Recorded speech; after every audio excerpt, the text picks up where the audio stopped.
भारतीय राष्ट्रीय कांग्रेस के सूरत अधिवेशन में कांग्रेस का विभाजन हो गया था। उदारवादी और उग्रवादी दो दल बन गए थे ना कांग्रेस में, गरम दल, नरम दल। जो गरम दल है उनको उग्रवादी बोला गया, उग्र विचार वाले थे। जो गरम दल के नेता थे वो कैसे थे? उग्र विचार वाले। वहीं जो नरम दल के जो नेता थे वो उदार विचार वाले नेता थे, तो इनको उदारवादी बोला गया। तो जो गरम दल के जो नेता थे, बाल गंगाधर तिलक हो गए, अरविंद घोष हो गए, ये सब जो है गरम दल के नेता, मतलब उग्र विचार वाले नेता। वही नरम दल के नेताओं में गोपाल कृष्ण गोखले, सर फिरोज शाह मेहता, दादा भाई नौरोजी, ये सब जो है नरम दल के नेता थे। तो सन 1907 में सूरत में अधिवेशन हुआ था। हम लोगों ने डिटेल में पढ़ा है 1907 के सूरत अधिवेशन को। तो सूरत अधिवेशन की अध्यक्षता किसने की थी? रास बिहारी बोस ने। तो सूरत अधिवेशन में क्या हुआ था कि कांग्रेस में जो दो दल बन गए थे, तो इन दोनों के बीच जो है स्पष्ट विभाजन हो जाता है। जो नरम दल के जो नेता थे, मतलब जो उदारवादी जो थे, उनका भारतीय राष्ट्रीय कांग्रेस में वर्चस्व कायम हो जाता है, और ये जो गरम दल वाले हैं इनको कांग्रेस से बाहर कर दिया जाता है। तो 1907 सूरत अधिवेशन के बाद भारतीय राष्ट्रीय कांग्रेस में उदारवादियों का वर्चस्व हो जाता है। इसके बाद देखिएगा 1916 इसमें क्या हुआ था भाई? लखनऊ में अधिवेशन हुआ था ना। भारतीय राष्ट्रीय कांग्रेस का अधिवेशन 1916 में लखनऊ में आयोजित होता है, और इसी लखनऊ अधिवेशन में ये जो गरम दल और जो नरम दल के जो नेता हैं एक बार फिर से एक हो जाते हैं। तो इसको हम लोग क्या बोलते हैं?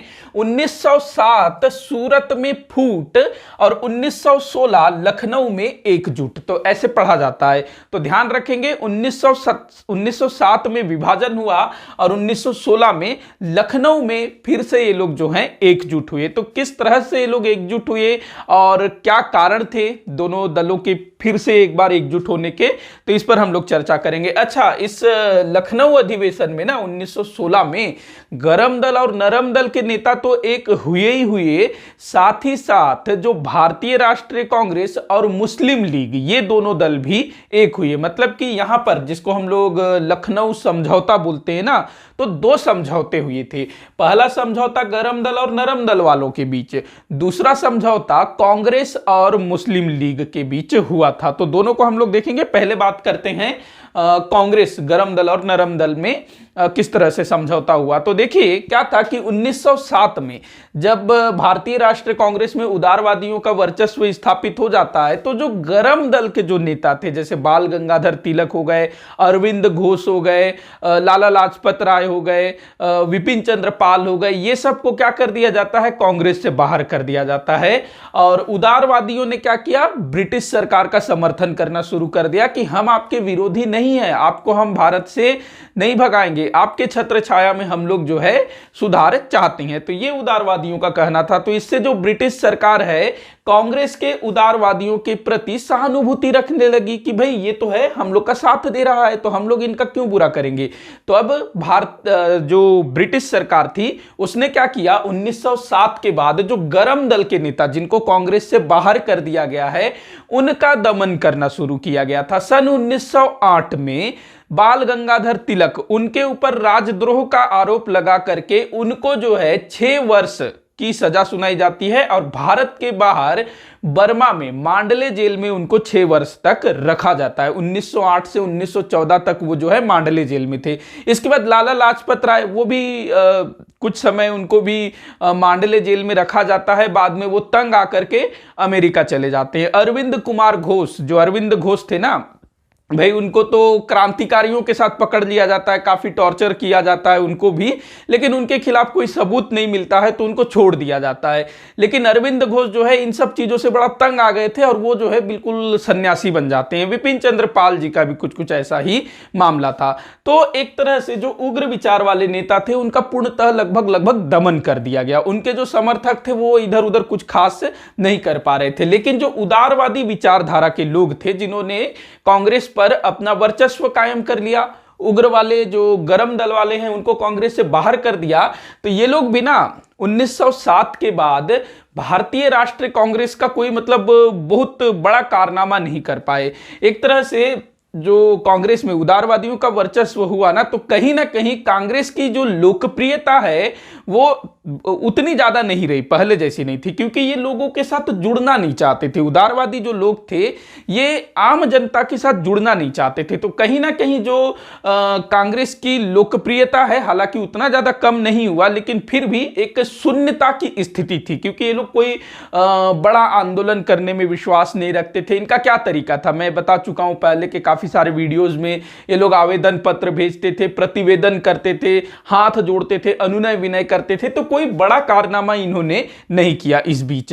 तो काफी मतलब एक शून्यता उत्पन्न हो गई थी। और स्वदेशी आंदोलन के बाद जो एक माहौल तैयार हुआ था, वो चीज भी जो है 1907 के बाद ठप हो जाता है, और ये लोग वैसा कोई आंदोलन ढंग से शुरू नहीं कर पाते हैं। तो जो राष्ट्रवादी आंदोलन है वो भी कहीं ना कहीं शिथिल पड़ता हुआ नजर आ रहा था। अब 1914 में बाल गंगाधर तिलक वो जो है मांडले जेल से वापस भारत आ जाते हैं और देखते हैं कि भाई स्थिति तो बहुत खराब है।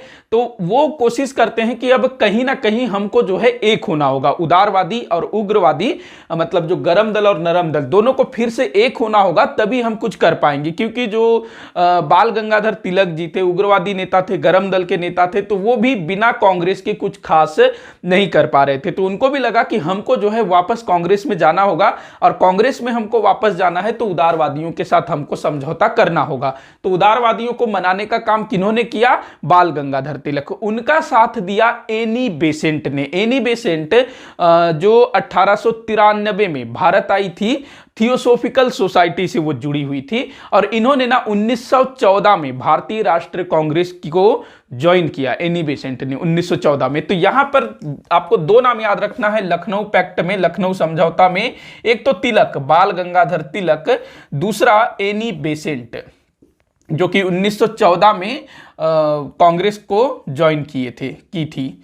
तो ये दोनों जो हैं चाहते हैं कि जो भारतीय राष्ट्रीय कांग्रेस के जो नेता है, कांग्रेस में उदारवादियों का बोलबाला है, बाकी जो उग्र विचार वाले नेता है, जो गरम दल वाले नेता है, जो हर काम करने में सक्षम है, जैसे बाल गंगाधर तिलक जी हो गए, और भी काफी सारे लोग थे जो गरम दल के विचारधारा से सहमति रखते थे। तो ये एनी बेसेंट भी चाहती थी, तिलक जी भी चाहती थी कि दोनों जो है फिर से एक हो जाए। तो ये लोग कोशिश करते हैं, और इनकी जो कोशिश है वो सफल हो जाती है। और 1916 में लखनऊ में भारतीय राष्ट्रीय कांग्रेस अधिवेशन होता है, और इसकी अध्यक्षता की थी एक उदारवादी नेता अंबिका चरण मजूमदार ने। ये उदारवादी नेता थे, ध्यान रखेंगे, अंबिका चरण मजूमदार।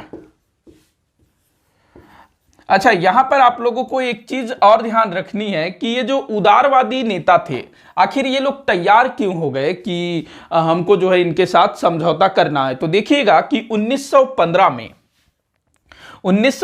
में क्या हुआ, गोपाल कृष्ण गोखले, जो कि बहुत बड़े उदारवादी नेता थे, इस पार्टी वाले नेता थे गोपाल कृष्ण गोखले, और ये बिल्कुल नहीं चाहते थे कि कांग्रेस में गरम दल के विचारधाराओं की मतलब कांग्रेस में ये जो गरम दल के विचारधारा वाले नेता है इनकी फिर से एंट्री हो। गोपाल कृष्ण गोखले बिल्कुल नहीं चाहते थे। उसके बाद दूसरा नाम फिरोज शाह मेहता, सर फिरोज शाह मेहता। तो ये दोनों जो है बहुत बड़े उदारवादी नेता थे। ये लोग जो है उग्र विचार को बिल्कुल भी समर्थन नहीं करते थे। मतलब इनका तरीका ये था कि हमको जो है बिल्कुल पूरी तरह से संवैधानिक तरीकों को अपना करके अपनी मांगों को पूरी करवाना है। हमको जो है वो स्वदेशी आंदोलन नहीं करना है, विदेशी कपड़ों को नहीं जलाना है, विदेशी वस्तुओं का बहिष्कार नहीं करना है। तो उन सब चीजों का इन्होंने विरोध किया था, और लंबे समय से ये लोग जो हैं कांग्रेस में उदारवादियों के वर्चस्व को बनाए रखा, और जो उग्र विचार वाले हैं, गरम दल वाले हैं, उनको कांग्रेस से दूर रखने में ये लोग जो है सफल रहे। तो ये दोनों क्या होता है, गोपाल कृष्ण गोखले और सर फिरोज शाह मेहता की 1915 में मृत्यु हो जाती है। अब जो उदारवादी नेता, तो जो थोड़े से मतलब चाहते थे कि एक हो जाएं, क्योंकि काफी समय से कोई बहुत बड़ा मूवमेंट खड़ा नहीं हुआ है, तो अब ये दोनों जो है चले गए, गोखले जी और मेहता जी। तो अब जो है उदारवादी जो कुछ जो इनके नीचे वाले जो नेता रहे होंगे, जो नए नेता रहे होंगे, तो वो लोग चाहते रहे कि भाई समझौता होना चाहिए। तो 1916 में लखनऊ में अंबिकाचरण मजूमदार के अध्यक्षता में अधिवेशन होता है और तिलक जी और एनी बेसेंट के प्रयासों से गरम दल और नरम दल, या फिर इसको हम लोग बोल सकते हैं उग्र विचार वाले और उदार विचार वाले नेताओं के बीच पुनः एकजुट हो जाते हैं। तो यही था भैया आपका लखनऊ समझौता। तो 1907 में फूट और 1916 में एकजुट, ऐसे आप लोग ध्यान रखना। 1907 या फिर इसको ऐसे बोलेंगे आप लोग, सूरत में फूट लखनऊ में एकजुट, सूरत में फूट लखनऊ में एकजुट। सूरत में कौन थे? रास बिहारी घोष, सूरत में घोष, लखनऊ में मजूमदार। ये भी पूछा जाता है 1907 का सूरत अधिवेशन और ये जो 1916 का लखनऊ अधिवेशन कहां हुआ था, कब हुआ था, अध्यक्षता किसने की थी, ये सब पूछा जाता है, एकदम ध्यान रखना इस चीज को। अब हम लोग आते हैं मुस्लिम लीग और भारतीय राष्ट्रीय कांग्रेस के मध्य समझौता। अच्छा, ये जो गरम दल और नरम दल के बीच जो समझौता हुआ ना, ये लंबा नहीं चल सका। 1918 में फिर से गरम दल और नरम दल के जो नेता हैं उनके बीच फिर से विभाजन हो जाता है। और इस बार क्या होता है कि जो नरम दल वाले नेता हैं, जो उदारवादी नेता हैं, वो लोग खुद कांग्रेस से बाहर चले जाते हैं कि भाई हम लोग का यहाँ कोई जरूरत नहीं है। ये जो उग्र विचार वाले हैं वो लोग देखेंगे, अपना राष्ट्रीय आंदोलन चलाएंगे, हमको यहाँ हमारा कोई मतलब नहीं है। तो जो उदारवादी नेता हैं वो कांग्रेस से बाहर चले जाते हैं और वो लोग क्या करते हैं, अपना एक अलग पार्टी बना लेते हैं। सुरेंद्र नाथ बैनर्जी की अध्यक्षता में अखिल भारतीय उदारवादी संघ। तो ये 1918 के बाद हम लोग पढ़ेंगे 1918 के अधिवेशन को भी। तो कांग्रेस का पहला, मतलब भारतीय राष्ट्रीय कांग्रेस में पहली फूट कब पड़ी थी? 1907 में, और दूसरी फूट पड़ी थी 1918 में। उदारवादी वो बाहर चले जाते हैं खुद से, स्वेच्छा से, ऐसा नहीं है कि उनको मार पीट के भगाया गया जैसे कि 1907 में हुआ था ना, बिल्कुल दंगल छिड़ गया था, वैसा नहीं हुआ था। वो लोग खुद से स्वेच्छा से चले जाते हैं, हमारा यहाँ कोई काम नहीं है, और वो क्या बना लेते हैं, उदारवादी संघ बना लेते हैं। अपना उदार तरीके से हाथ वाथ जोड़ करके वो लोग जो है अपनी मांगे मनवाएंगे अलग से, इस टाइप से उनका तो वो था। अब बात करते हैं मुस्लिम लीग और कांग्रेस के बीच जो क्या कहते हैं समझौता हुआ। तो इस समझौते के पीछे दो लोगों का नाम याद रखना है आप लोगों को, तिलक जी, बाल गंगाधर तिलक और मोहम्मद अली जिन्ना। इन दोनों के प्रयासों से ही ना ये जो मुस्लिम लीग और भारतीय राष्ट्रीय कांग्रेस के बीच समझौता संभव हो सका। अब यहां पर सवाल ये उठता है कि जो मुस्लिम लीग, वो भाई कांग्रेस के साथ काहे के लिए समझौता किया, कांग्रेस के साथ वो काहे के लिए हाथ मिलाया? तो देखिए क्या था। अब यहां पर थोड़ा सा मैं जिन्ना के बारे में बता देता हूं, मोहम्मद अली जिन्ना के बारे में।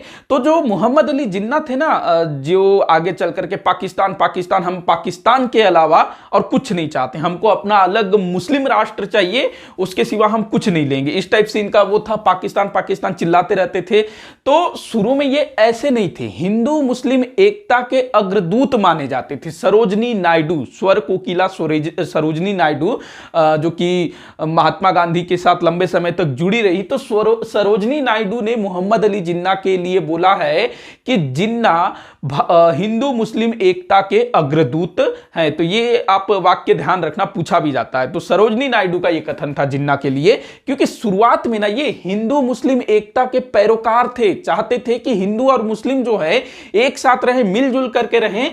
यहां तक कि मोहम्मद अली जिन्ना ने जब 1906 में मुस्लिम लीग की स्थापना हुई, उसका इन्होंने विरोध किया कि भाई जब भारतीय राष्ट्रीय कांग्रेस जैसी एक अखिल भारतीय संस्था अस्तित्व में है तो इस तरह की दूसरी संस्था की क्या आवश्यकता है, इन्होंने विरोध कर दिया था। ये उस समय कांग्रेस से जुड़े हुए थे। और मुस्लिम लीग में ये कब जुड़े, तो 1911 में। कब जुड़े मुस्लिम लीग से ये, तो 1911 में। ये भी आप लोगों को ध्यान रखना है। और काहे के लिए जुड़े थे, तो जब ये मुस्लिम लीग में जुड़े ना 1911 में, वो साथ साथ में कांग्रेस के भी सदस्य थे। शुरू में ये कांग्रेस के ही सदस्य थे और 1906 में मुस्लिम लीग के गठन का विरोध किया था। आपसे पूछा जा सकता है कि मुस्लिम लीग के किस नेता ने मुस्लिम लीग के गठन का विरोध किया था, तो जिन्ना ऑप्शन में देगा। अधिकतर लोग बोलेंगे भाई ये तो पाकिस्तान पाकिस्तान चिल्ला रहा था, ये काहे के लिए विरोध करेगा, ये तो समर्थन किया होगा, ऐसे आप लोग बोलोगे। नहीं, ये इन्होंने विरोध किया था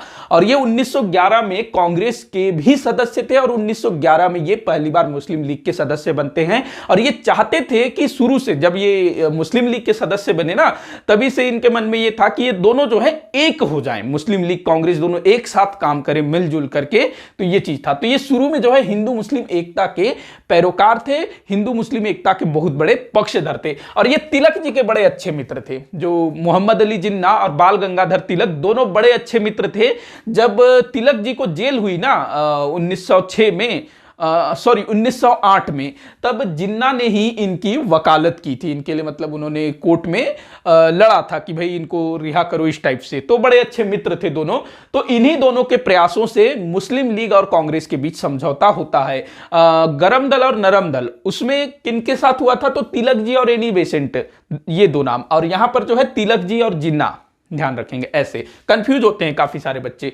तो बात करते हैं हम लोग कि भाई मुस्लिम लीग को क्या जरूरत थी कि वो कांग्रेस से हाथ मिलाए। तो देखिए क्या था कि उस समय काफी सारी घटनाएं घटित हो रही थी। एक तो जो मुस्लिम लीग जब शुरू में गठित हुआ, तो शुरू में क्या था कि मुस्लिम लीग भी अंग्रेजों द्वारा स्थापित किया गया था। जैसे भारतीय राष्ट्रीय कांग्रेस की स्थापना के पीछे डफरिन का दिमाग था, वैसे ही मुस्लिम लीग भी जो है अंग्रेजों के दिमाग की ही उपज थी, क्योंकि ये आपस में जो है सब कुछ बांटना चाहते थे। जो भारतीय राष्ट्रीय कांग्रेस है वो तो अंग्रेजों के हाथ से निकल गया, लेकिन जो मुस्लिम लीग है वो कहीं ना कहीं अंग्रेजों के हाथ में बना रहा। लेकिन जब जिन्ना जैसे लोग मुस्लिम लीग से जुड़े ना, तब कहीं ना कहीं मुस्लिम लीग भी अंग्रेजों की हाथ से निकलने वाला था। लेकिन बाद में फिर अंग्रेज जो है जिन्ना और इनके जो भी समर्थक रहे, उनका ब्रेन वॉश करना शुरू कर देते हैं। उसके बाद फिर ये जो है पाकिस्तान पाकिस्तान चिल्लाने लगते। नहीं तो शुरू में बहुत बढ़िया नेता थे, ये भी काफी अच्छा काम कर रहे थे। तो क्या था कि जो मुस्लिम लीग है ना, वहां पर काफी सारे ऐसे नेता थे जो स्वशासन चाहते थे। क्या चाहते थे? स्वशासन। जैसे कि तिलक जी ने बोला हमको स्वराज चाहिए, स्वराज चाहिए, स्वशासन चाहिए। तो यहां मुस्लिम लीग में भी स्वशासन की मांग उठने लगी, क्योंकि ये लोग भी क्या चाहते थे, मुस्लिम लीग वाले, जो विधान परिषद है, चाहे केंद्रीय विधान परिषद हो, प्रांतीय विधान परिषद हो, उसमें जो है मुस्लिमों को उनके उचित जनसंख्या के हिसाब से उनको स्थान मिले। इसके अलावा नौकरियों में इनको स्थान दिया जाए, ये लोग मांग कर रहे थे। तो ये सारा कुछ क्या था? स्वशासन। तो ये लोग भी स्वशासन मांग रहे थे कि हमको जो है हमारा शासन दे दो। तो अब कांग्रेस मुस्लिम लीग दोनों का जो उद्देश्य है लगभग सेम है। कांग्रेस भी इसीलिए तो लड़ रही है ना भाई, कि जो उदारवादी क्या बोलते थे, विधान परिषद हो गया, उसके बाद प्रांतीय विधान परिषद, दोनों में जो है भारतीयों को स्थान दिया जाए। मुस्लिम लीग में सिर्फ मुसलमानों की बात होती थी, कांग्रेस में भारतीयों की बात होती थी, लेकिन दोनों जो है एक ही चीज था। अब एक ही चीज के लिए लड़ रहे हैं तो साथ आ जाते हैं। जिन्ना हो गए, इनके अलावा और भी काफी सारे नेता थे जो चाहते थे कि भाई हम एक ही चीज के लिए लड़ रहे हैं तो अलग अलग काहे के लिए लड़े, एक साथ लड़ते हैं ना। तो ऐसा। इसके बाद देखिएगा 1912-13 के आसपास ना, जो तुर्की वहां का जो शासक था वो खुद को खलीफा मानता था और पूरे मुस्लिम समाज का, मतलब पूरी दुनिया में जितने भी मुस्लिम हैं उनका प्रधान मानता था। तो क्या होता है कि वो किसी युद्ध में उलझा था और जो ब्रिटेन था उसने ना तुर्की का साथ नहीं दिया, तो तुर्की जो है एकदम अलग थलग हो गया। उसकी सीमाओं में भी काफी परिवर्तन आ गया, कम हो गया, यूरोप में वो शक्तिहीन हो गया। तो ऐसे में जो पूरी दुनिया के जो मुस्लिम लोग थे ना, वो तुर्की के शासक के प्रति सहानुभूति रखते थे, शुरू से ही रखते थे। तो अब थोड़ा सा और ज्यादा बढ़ गया। तो यहां पर जो मुस्लिम नेता थे उनको लगा कि भाई हमको जो है, क्योंकि कांग्रेस में भी काफी सारे मुस्लिम थे। देखिए ऐसा नहीं है कि कांग्रेस में मुस्लिम नहीं थे, बहुत सारे मुस्लिम थे। जितने मुस्लिम लीग में थे लगभग उतने ही कांग्रेस में भी जुड़े हुए थे। तो वो लोग भी जो है ये सारा चीज कर रहे थे। तो भाई हमको एक हो जाना चाहिए, ये चीज बोला गया। इसके अलावा जो मुस्लिम लीग के काफी सारे जो युवा सदस्य थे ना, वो थोड़े से क्रांतिकारी गतिविधियों की ओर भी आकर्षित हो रहे थे। उस टाइम पे ये चीज काफी चल रहा था। तो इस चीज को भी रोकना था तो कांग्रेस के साथ मिल जाते हैं।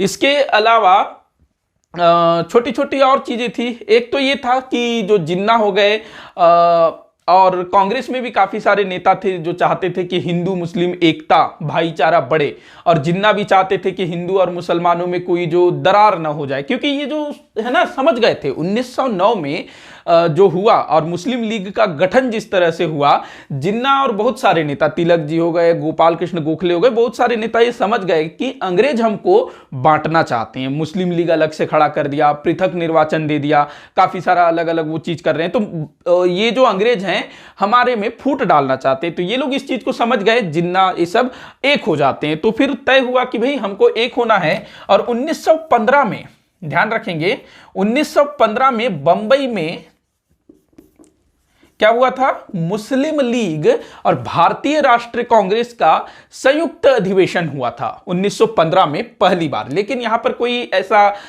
एकजुट वाली बात नहीं आई थी। इसके बाद 1916 में जो अधिवेशन हुआ लखनऊ में, जिसकी अध्यक्षता किसने की, अंबिका चरण मजूमदार ने, वहीं मुस्लिम लीग की अध्यक्षता की थी मोहम्मद अली जिन्ना ने। तो यहां पर ये लोग जो है एक मंच पर अपना जो भी प्रस्ताव वगैरह है उसको पारित करते हैं। और यहां से काफी सारे प्रस्ताव 1916, ये जो लखनऊ, यहां से जो है मुस्लिम लीग और कांग्रेस दोनों जो है एक साथ अपने प्रस्ताव को संयुक्त रूप से अंग्रेजों के समक्ष प्रस्तुत किया जाता है। क्या क्या प्रस्ताव इन्होंने रखा था, तो वही जो पहले भी होता था, भाई हमको जो विधान परिषद है उसमें संख्या बढ़ाया जाए और अधिकार दिया जाए, नौकरियों में स्थान दिया जाए। इसके अलावा जो भारत सचिव था, भारत परिषद, उसका भारत सचिव, उसका भारत परिषद, तो उसका जो पूरा खर्चा है, उनका वेतन वगैरह, उनके ऑफिस का खर्चा वगैरह, वो भारत से दिया जाता था। तो ये लोग बोल रहे थे कि भाई वो खर्चा जो है अंग्रेज अपने तरफ से दे, क्योंकि उससे हमारा कोई मतलब नहीं, वो अंग्रेजों के लिए काम करता था। तो ये दोनों ने करके ना ये सारे प्रस्ताव जो है एक साथ रखे। अब यहां पर एक और चीज आप लोग समझिए कि जो कांग्रेस थी ना, उसने मुस्लिम लीग की काफी सारी मांगों को स्वीकार कर लिया। मतलब भाई दोनों में समझौता हो रहा है तो दोनों एक दूसरे के कुछ कुछ बातों को मानेंगे। तो जो कांग्रेस है उसने मुस्लिम लीग की काफी सारी शर्तों को मानी। पहली, जो पृथक निर्वाचन व्यवस्था है, जो कि 1909 के मार्ले मिंटो सुधार के तहत मुसलमानों को प्राप्त हुआ था, पृथक निर्वाचन व्यवस्था, तो भारतीय राष्ट्रीय कांग्रेस ने मुसलमानों के पृथक निर्वाचन व्यवस्था को मान्यता दे दी। ठीक है, आपके लिए जो है पृथक निर्वाचन व्यवस्था होगी, इसको हम लोग सपोर्ट करेंगे और इसके लिए आंदोलन भी करेंगे। झुका मतलब जो कांग्रेस है वो झुक गई कि ठीक है, आपका जो डिमांड है उसको हम लोग पूरा करेंगे। तो पृथक निर्वाचन व्यवस्था, इसको जो है कांग्रेस द्वारा स्वीकार किया गया। दूसरा चीज, दूसरा क्या किया गया, हाँ, तो ये तो हुआ पृथक निर्वाचन व्यवस्था जिसको कांग्रेस ने स्वीकार कर लिया। वहीं जो मुस्लिम लीग है उसने भारतीय राष्ट्रीय कांग्रेस के उत्तरदायी शासन की स्थापना, इस मांग को स्वीकार कर लिया। ये जो मांग है उत्तरदायी शासन व्यवस्था की स्थापना, ये भारतीय राष्ट्रीय कांग्रेस ज्यादा कर रही थी, उत्तरदायी शासन व्यवस्था। तो इसको जो है लीग ने स्वीकार कर लिया, उत्तरदायी शासन व्यवस्था। तो दोनों ने जो है अपनी अपनी चीजों को मांगी। मतलब ये पृथक निर्वाचक व्यवस्था ये मुस्लिम लीग की थी जिसको कांग्रेस ने माना, वहीं उत्तरदायी शासन व्यवस्था की स्थापना ये कांग्रेस की डिमांड थी, इसको जो है मुस्लिम लीग ने स्वीकार किया। इसके बाद देखिएगा जो प्रांतीय विधान परिषदें थी ना, उसमें मुस्लिमों को जो सीटें हैं, मतलब प्रांतीय विधानसभाओं में जो भारतीय चुने जाएंगे, तो उसमें मुस्लिम लीग और कांग्रेस ये दोनों ने आपस में तय किया कि इसमें से इतना इतना सीट जो है मुसलमानों के लिए होगा और इतना इतना बाकियों के लिए। तो इन्होंने तय किया अपने हिसाब से। तो जो पंजाब है, पंजाब प्रांत, क्योंकि वहां पर मुसलमानों की आबादी ज्यादा थी, तो इन्होंने तय किया कि पंजाब में जो है 50%, पंजाब विधान परिषद में मुसलमानों को कितने सीट दिए जाएंगे, 50%। वहीं बंबई की बात आई, बंबई में कम था, बंबई में कितना था, मेरे ख्याल से 35 था बंबई में, मैं यहां 40 लिखने वाला था। बंबई हो गया, सिंध हो गया, यहां पर 33 था, बंबई सिंध, यहां पर जो है 33%। बंगाल की बात करें तो यहां पर 40% दिया गया, बंगाल में 40%। तो ये चीज आप लोगों को ध्यान में रखना है। तो ये मुस्लिम लीग और कांग्रेस ने अपने हिसाब से बांटा कि जो भी भारतीय सदस्य चुने जाएंगे ना, उसमें से जो बंगाल होगा वहां से 40% जो सीटें हैं वो स्पेशली मुसलमानों के लिए होगी। पंजाब में 50% सीटें, बंबई सिंध में 33% सीटें, बंबई में 33%, सिंध में 33%, ऐसे ध्यान रखना। इसके बाद देखिएगा जो संयुक्त प्रांत था वहां पर 30% दिया गया, संयुक्त प्रांत वहां पर 30% दिया गया। संयुक्त प्रांत जो आज का जो उत्तर प्रदेश है ना, वहां पर दिया गया भैया आपका 30%। इस समय तक बिहार राज्य अस्तित्व में आ गया था, तो बिहार में आपको मिला 25%। बिहार में कितना? 25%। इसके बाद कुछ दूसरे प्रांतों का भी आप लोग अगर याद रखना चाहें तो रख सकते हैं। मध्य प्रांत और मद्रास यहां पर 15%। मध्य प्रांत यहां पर 15%। इसके बाद मद्रास यहां भी 15%। ये कहां पर? विधान परिषदों में एक तरह से मुसलमानों को आरक्षण। तो अगर आप लोग देखोगे ना तो कहीं कहीं पर ज्यादा भी दिया गया। इसके अलावा भारतीय राष्ट्रीय कांग्रेस ने ये जो पृथक निर्वाचन व्यवस्था को स्वीकार किया, ये भी एक बहुत बड़ी बात थी, क्योंकि आगे चल करके ना यही जो चीजें थी ना भारत विभाजन का कारण बनी। क्योंकि एक बार इनको जो चीजें दे दी गई भाई उसको वापस थोड़ी ना करेंगे कि भाई ये देश हित में सही नहीं है तो इस चीज को हम लोग जो है वापस कर देते हैं, ऐसा नहीं होना चाहिए इस टाइप से, ऐसा तो होगा नहीं ना। तो यही चीजें जो है आगे चल करके काफी खतरनाक सिद्ध हुआ। तो ये कुछ छोटी छोटी चीजें थी, इसको आप लोग ध्यान रखना। अब देखिएगा ये जो मुस्लिम लीग और भारतीय राष्ट्रीय कांग्रेस के बीच जो समझौता हुआ ना, ये भी अधिक दिनों तक नहीं चल सका। जैसे कि गरम दल और नरम दल, इन दोनों के बीच भी जो समझौता हुआ था वो भी लंबा नहीं चल सका। 1918 में दोनों फिर से अलग अलग हो गए। वैसे ही ये जो मुस्लिम लीग और भारतीय राष्ट्रीय कांग्रेस के बीच जो समझौता हुआ था ये भी लंबे समय तक नहीं टिक पाया। बहुत जल्दी जो जिन्ना है वो कांग्रेस से अलग हो गए, वो सीधे मुस्लिम लीग के लिए ही काम करने लगे और मुसलमानों के हितों को ही ध्यान में रखने लगे। और ये जो मुस्लिम लीग था ना, ये तो भाई राष्ट्रीय आंदोलन से ही कहीं ना कहीं अलग हो गया। जितने भी भारतीय राष्ट्रीय कांग्रेस के द्वारा आंदोलन चलाया गया उसका इसने समर्थन नहीं किया। वो लोग अपना ही चला रहे थे, हमको जो है ये अधिकार चाहिए, इतने इतने अधिकार चाहिए, बस उसी चीज में वो लोग लगे रहे। लेकिन ये जो लखनऊ में जो समझौता हुआ मुस्लिम लीग और भारतीय राष्ट्रीय कांग्रेस के बीच, थोड़े समय के लिए लगने लगा कि ब्रिटिश सरकार की फूट डालो और राज करो की नीति वो जो है चौपट होने वाली है। थोड़े समय के लिए ऐसा लगा, लेकिन अंग्रेज बिल्कुल भी नहीं चाहते थे कि भाई मुस्लिम लीग उनके हाथ से निकले। भारतीय राष्ट्रीय कांग्रेस तो निकल गया है, लेकिन मुस्लिम लीग पर उनकी जो पकड़ है वो अगर एक बार अच्छे से जम जाती है तो ये उनके लिए बड़ा अच्छा हो सकता है। तो मुस्लिम लीग की पकड़ वो जो है फिर से मजबूत करना शुरू कर देते हैं। जितने भी नेता वगैरह हैं उनका ब्रेन वॉश करना शुरू कर देते होंगे। जिन्ना को पकड़ते होंगे कि भाई आप कांग्रेस के साथ मिल रहे हो, क्या मिलेगा? कुछ नहीं मिलेगा आपको, जो है इतने ही दे रहे हैं जबकि आप इससे ज्यादा डिजर्व करते हो। इस टाइप से बहलाया फुसलाया गया होगा। तो धीरे धीरे जिन्ना जो कि हिंदू मुस्लिम एकता के पैरोकार माने जाते थे, वो जो है आगे चल करके केवल और केवल मुस्लिम हितों के बारे में ही सोचने वाले नेता बन करके रह गए। तो ये था लखनऊ का ये 1916 का लखनऊ समझौता।